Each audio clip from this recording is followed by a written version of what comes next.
வடகரி தொட்டு சாப்பிட்டா கார சாரமா வேற லெவல்ல இருக்கு. அந்த வடகரின் தேங்காய் பால் இன்னும் கொஞ்சம் இருந்தா ஊத்து. என்னடா பாக்குற? இல்ல சார், டிஃபனும் வேணாம் ஒண்ணும் வேணாம்னு சொன்னீங்கல்ல, ஆனா இப்ப இப்படி சாப்பிடுறீங்களே சார். டேய், இது என் கண்மணியோட இடியாப்பண்டா. இதெல்லாம் தேவலோகத்தோட அமிர்தம் மாதிரி எல்லாருக்கும் கிடைச்சிடாது. இது சாப்பிடறதுக்கெல்லாம் ஒரு கொடுப்பனை வேணும். சான்ஸே இல்ல சார். நீங்க என்ன பொண்டாட்டி எவ்வளவு லவ் பண்ற புருஷனை இப்பதான் சார் பாக்குறேன். ஆனா ஏன் சார் இப்படி பிரிஞ்சிருக்கீங்க? உண்மையிலேயே என்ன சார் பிரச்சனை? கரெக்டான டைம்ல கரெக்டான கேள்வி கேட்டடா. என் பொண்டாட்டிய நான் பயங்கரமா லவ் பண்றேன்னு நீ டக்குன்னு கண்டுபிடிச்சல. ஆமா, அது என்ன என் கண்மணி கண்டுபிடிக்கலடா.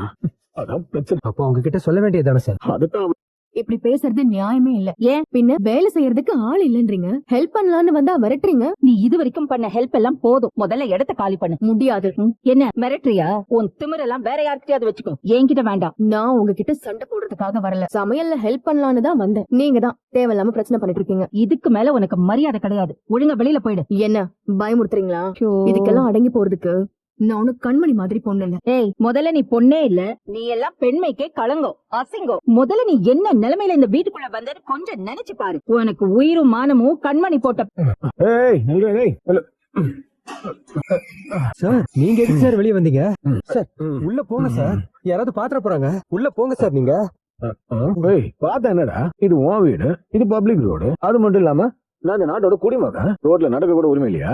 என்னமோ நான் கத்திய தூக்கிட்டு வந்த மாதிரி இப்படி வளர்ற. சார் ப்ளீஸ் சார், தப்பா நினைச்சுக்காதீங்க சார். நான் குடிக்க மாட்டேன்னு சத்தியம் வாங்கிட்டு தான் இந்த வீட்டு ஓனரு எனக்கு வீட்டை கொடுத்துருக்காரு. இப்ப யாராவது பார்த்து கம்ப்ளைண்ட் பண்ணாங்கன்னா அப்புறம் பிரச்சனை ஆயிடும் சார். நீ ஏடா பயப்படுற?